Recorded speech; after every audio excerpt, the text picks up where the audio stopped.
Shri N Radhakrishnan ഇപ്പോൾ ഈ വേദിയിൽ നിന്ന് പുറത്തേക്ക് വരുന്നുണ്ട്. ശ്രീ എൻ രാധാകൃഷ്ണൻ, ഈ പ്രധാനമന്ത്രി എത്തി NDAയുടെ ഒരു തെരഞ്ഞെടുപ്പ് റാലിക്കോ അല്ലെങ്കിൽ തെരഞ്ഞെടുപ്പ് പരിപാടിക്ക് ഔദ്യോഗികമായി തുടക്കം കുറിക്കുകയാണ്. ജനങ്ങൾ അല്ലെങ്കിൽ പ്രവർത്തകർ പൂർണ്ണമായിട്ടും എത്രത്തോളം ആവശ്യഭരിതരായി എന്നാണ് കരുതുന്നത്? അല്ല, അതിന് ഈ സമ്മേളനത്തിൽ തന്നെ നിങ്ങൾ കണ്ടാൽ മനസ്സിലാവും. അടുത്ത കാലത്ത് എറണാകുളം സാക്ഷ്യം വഹിക്കാത്ത ഒരു മഹാജനമാണ് ഇവിടെ ഉണ്ടായത്.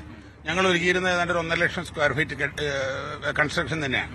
അതിൽ തന്നെ ആളുകൾ ഫുള്ളാവണമെങ്കിൽ ഏതാണ്ട് 40,000 ആൾ വേണം.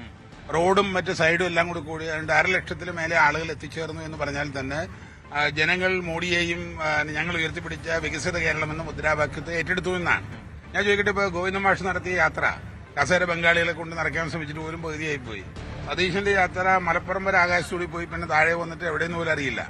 ആ സമയത്താണ് ശ്രീമാൻ നരേന്ദ്രമോദിയും രാജീവ് ചന്ദ്രശേഖറും തുഷാർ വെള്ളാപ്പള്ളിയും സാബുവും നയിച്ചിട്ടുള്ള ഈ പരിപാടി അക്ഷരാർത്ഥത്തിൽ ഒരു ഞങ്ങളെപ്പോലും ഇപ്പൊ എന്റെ ജില്ലാ പ്രസിഡന്റ് ഷൈജു നേരത്തെ പറഞ്ഞ് ഞെട്ടിപ്പോയെന്നാണ്. കാരണം റോഡിൽ മുഴുവൻ ജനമായിരുന്നല്ലോ. റോഡും സൈഡും വഴിയും പാലാരിടവും കലൂരിൽ നിന്ന് ഒക്കെ ഉള്ള ജനങ്ങൾ ഇവിടെ എത്തിച്ചേരാൻ കഴിഞ്ഞില്ല. അത്രയും വലിയ ഒരു മഹാപങ്കാളിത്തം. ഞങ്ങളെല്ലാവരും വളരെ സന്തോഷവാന്മാരാണ്. വലിയ റിസൾട്ട് ഞങ്ങൾ ഈ സമ്മേളനത്തോടെ പ്രതീക്ഷിക്കുന്നു. ഈ തെരഞ്ഞെടുപ്പിന് മുമ്പ് അല്ലെങ്കിൽ തെരഞ്ഞെടുപ്പ് പ്രഖ്യാപനത്തിന് തീയതി പ്രഖ്യാപനത്തിന് തൊട്ടു മുമ്പുള്ള ഒരു കൺവെൻഷൻ ആയതുകൊണ്ട് തന്നെ പ്രധാനമന്ത്രി വരുന്നു, നേരിട്ട് അദ്ദേഹത്തിന്റെ വാക്കുകളിലൂടെ ഒരു വലിയ പ്രഖ്യാപനം, വലിയ പദ്ധതി പ്രഖ്യാപനമൊക്കെ നമ്മൾ മലയാളികൾക്ക് ഉണ്ടാകുമെന്നുള്ള പ്രതീക്ഷയൊക്കെ ജനങ്ങൾക്കുണ്ടായിരുന്നു എന്ന് തോന്നുന്നു.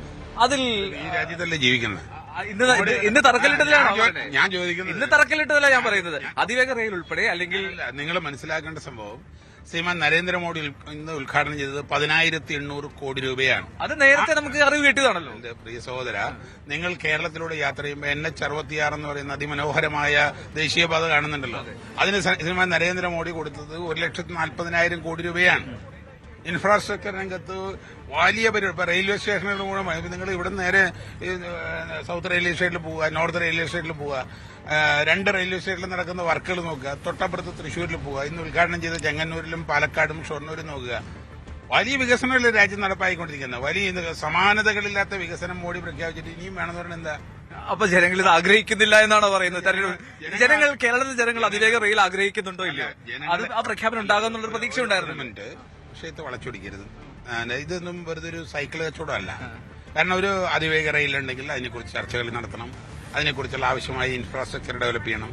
ഇവിടെ ഇപ്പം നടന്നിട്ടുള്ള സംഭവങ്ങൾ നോക്കും. ഞങ്ങൾ മെട്രോമാൻ ശ്രീധരൻ ഉയർത്തിപ്പിടിച്ച സംവിധാനങ്ങൾ ഞങ്ങൾ തെരഞ്ഞെടുപ്പിൽ അവതരിപ്പിക്കുന്നുണ്ട്. ജനങ്ങളെ ഞങ്ങൾ അധികാരത്തിലേറിട്ട് ഇവിടെ ഒരു സ്വർഗ്ഗസുന്ദരമായ രാജ്യമാക്കി കേരളം മാറ്റും. ഇപ്പൊ തന്നെ മോഡി കൈയൊഴിഞ്ഞ സഹായമല്ലേ കേരളത്തിന് കൊടുത്തത്. ഇതുപോലത്തെ സാഹചര്യം കേരളത്തിന്റെ ചരിത്രത്തിൽ ഉണ്ടായിട്ടുണ്ടോ? എനിക്ക് തോന്നുന്നത് കേരളപ്പിറവിക്ക് ശേഷം കേരളത്തെ ഇത്രയേറെ സ്നേഹിച്ച ഒരു പ്രധാനമന്ത്രി ഉണ്ടായിട്ടുണ്ടോ? കഴിഞ്ഞ ഒരു 12 വർഷമായി കേരളത്തിന് കിട്ടിയിട്ടുള്ള വികസനം, കേരളത്തിന് നികുതിയുടെ വിഹിതം പരിശോധിക്കുക, എല്ലാം പരിശോധിക്കുക. എല്ലാം ഞങ്ങൾ എന്തിനു തയ്യാറാ? കേരളത്തിലെ ഗ്രാമങ്ങളിലുള്ള ആതുരാലയങ്ങൾ, അത് ചെറിയ ചെറിയ ഗവൺമെന്റ് ആശുപത്രിയില്ലേ, അവിടേക്ക് എന്താ ബോർഡ് മാറ്റാൻ കാരണം? ഞങ്ങൾ കൊടുത്ത പണമാണ്. പോലീസുകാർ വഹിക്കുന്ന വണ്ടി നരേന്ദ്രമോദി കൊടുത്ത പണമാണ്. ഇപ്പൊ കഴിഞ്ഞ ദിവസമല്ലേ തൃശ്ശൂരിലെ ഇലക്ട്രിക് ബസ് ആരുടെയാണെന്ന് ജനങ്ങൾ അറിഞ്ഞ? അപ്പോൾ തന്നെയും എതിർപ്പ് വരുന്നത്, വിമർശനം വരുന്നത് ഇപ്പൊ ബജറ്റിൽ ഉൾപ്പെടെ വിഹിതം കേരളത്തിന് വേണ്ടതുപോലെ കിട്ടിയില്ല എന്നുള്ള വിമർശനം ഉയർന്നല്ലോ. അല്ല, അത് ഞാൻ ചോദിക്കട്ടെ, LDF UDF കേരളത്തിൽ ഈ കള്ളുവച്ചോടും ലോട്ടറി അല്ലാണ്ട് തലയ്ക്കകത്ത് താമസമുള്ള ആരെങ്കിലും രാഷ്ട്രീയ പാർട്ടിയിലുണ്ടോ? കേരളത്തിന്റെ ബഡ്ജറ്റ് പരിശോധിക്കുമ്പോൾ ആ ബഡ്ജറ്റിനനുസൃതമായ രീതിയിൽ കേരളത്തിലെ നികുതി വരുമാനം വർദ്ധിപ്പിക്കാൻ എന്താണ് നടപടി?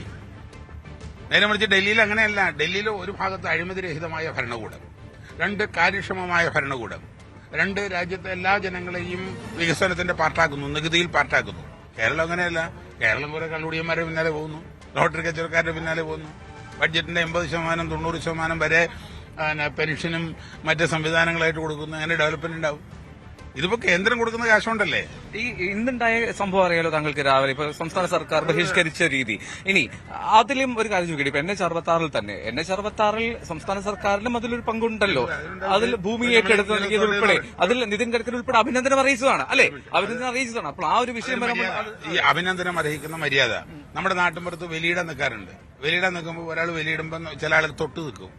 അതുപോലെയാണ് ഈ ഇടതുപക്ഷ ജനാധിപത്യം. ഇതിനകത്ത് ഇവർക്ക് എന്താ റോള്?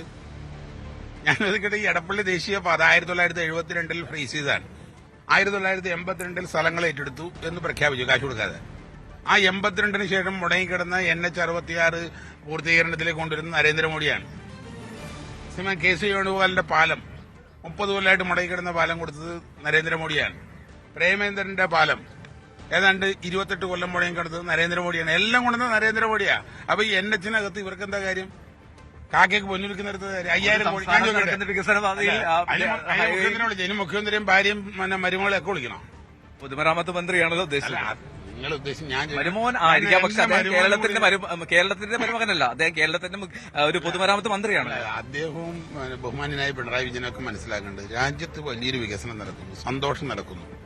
NH-66 ഒരു ഭാഗം ഉദ്ഘാടനം നടക്കുന്നു, വലിയ വികസനം നടക്കുന്നു. ആ സമയത്ത് അതിൽ സന്തോഷത്തോടെ പങ്കാളിയാവണ്ടേ? അതിനു പകരം മത്സരിച്ച് ഒരു ഭാഗത്ത് ശിവൻകുട്ടി, ഗോവിന്ദൻ മാഷ്, അത് കഴിഞ്ഞപ്പോഴത്ത് വേറൊരാള് ആകെ 5000 കോടി കൊടുത്തതിനാണ് 1,40,000 കോടി കൊടുത്ത് റോഡുണ്ടാക്കുമ്പോ 5000 കോടി കൊടുത്തതിന് ഡെയിലി രാവിലെ വിളിച്ചു പോകണമെന്തിനാ? അതിൽ കേന്ദ്ര വിഹിതവും സംസ്ഥാന വിഹിതവും തമ്മിൽ അന്തരമുണ്ടല്ലോ എമൗണ്ടിന്റെ കാര്യത്തിൽ. വിഹിതം തന്നെ കൊടുത്തിട്ടില്ല സാർ, ചെറിയ പൈസ.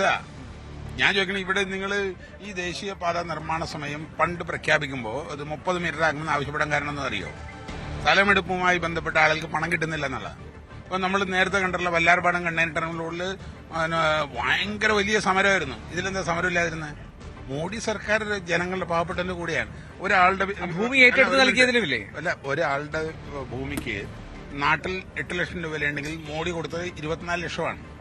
ഒരു വീടിന് 2400 രൂപ സ്ക്വയർ ഫീറ്റിന് കണക്കാക്കി 4800 രൂപ. ആ വീടിനകത്തുള്ള സാധന സാമഗ്രികൾ മാറ്റിവെക്കാൻ പൈസ. പട്ടികജാതിക്കാരുടെ വിഭാഗത്തിലാണെങ്കിൽ ഒരു വർഷത്തെ വാടക സൗജന്യം. അങ്ങനെയാണ് ഇന്ത്യയിൽ എല്ലായിടത്തും നടപ്പാകുന്നത്. ഇതിലാകരുത് 5000 കോടിയിലെ കൊടുത്തത്. ഇത് ആനയുടെ മുകളിൽ കാക്ക കയറിയിരിക്കുന്ന പോലെ.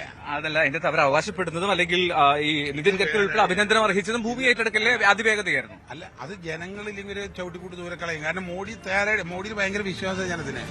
നിങ്ങൾ ഒരു സമരം നടന്നില്ല കേരളത്തിൽ. ഇവരിത് ഇന്നുണ്ടാക്കിയത് എന്താ? മരുമകനോട് ഇത്രയും സ്നേഹം പാടില്ല മരുമകനോട്. എനിക്ക് അതിന് പിണറായി വിജയനോട് ബഹുമാന സ്നേഹം, പക്ഷെ ഭയങ്കര മരുമകൻ സ്നേഹം. എന്റെ മോളിന്ന് രാവിലെ വിളിച്ചു, നിങ്ങളെന്താ മരുമകൻ ഇത്ര സ്നേഹിക്കാത്തത്? ഇത്രയും വലിയൊരു മരുമകൻ സ്നേഹം, ഇത്ര വികാരങ്ങളുടെ ആവശ്യം എന്താ?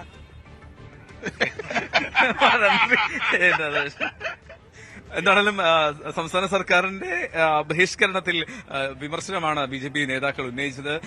അമ്മയപ്പൻ മരുമോഹൻ സ്നേഹം എന്ന് രാവിലെ മുതൽ നേതൃത്വം ഉന്നയിക്കുന്ന അതേ ആരോപണം തന്നെ ആവർത്തിക്കുകയായിരുന്നു ശ്രീ N. രാധാകൃഷ്ണൻ. പക്ഷെ അപ്പോഴും സംസ്ഥാന സർക്കാരിന്റെ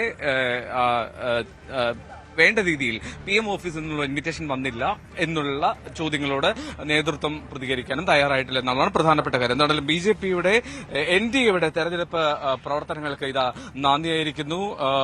അതിൽ NDAയിൽ 2020യും അല്ലെങ്കിൽ BDJSും ഉൾപ്പെടെയുള്ള പ്രധാനപ്പെട്ട സഖ്യകക്ഷി നേതാക്കളെല്ലാം വേദിയിലെത്തിക്കൊണ്ട് തന്നെ ഒരു വലിയ ജനപങ്കാളിത്തത്തോടുകൂടി പ്രവർത്തകരുടെ സാന്നിധ്യത്തോടുകൂടി തന്നെയാണ് ഈ നാന്ദിയായത്. പ്രധാനമന്ത്രിയുടെ സാന്നിധ്യത്തിൽ എന്നുള്ളതിൽ യാതൊരു തർക്കവുമില്ല. ഒരിക്കൽ കൂടി ഞാൻ ആജ്ഞയ്ക്ക് കൈമാറുകയാണ്. ആജ്ഞ, ഈ കൊച്ചിയെ സംബന്ധിച്ചിടത്തോളം 2020 ഒരു നിർണായക സ്വാധീനമാണ്. ആ സ്വാധീനം NDAയുടെ ഈ ഇന്നത്തെ ശക്തി പ്രകടനത്തിൽ അവർ ബോധ്യപ്പെടുത്തുകയും ചെയ്തു. 2020 NDAയുടെ ഭാഗമായതിനു ശേഷം കൊച്ചിയിൽ നടന്ന കൂടുതൽ വാർത്തകൾക്ക് News 18 Keralam YouTube channel subscribe ചെയ്യുക.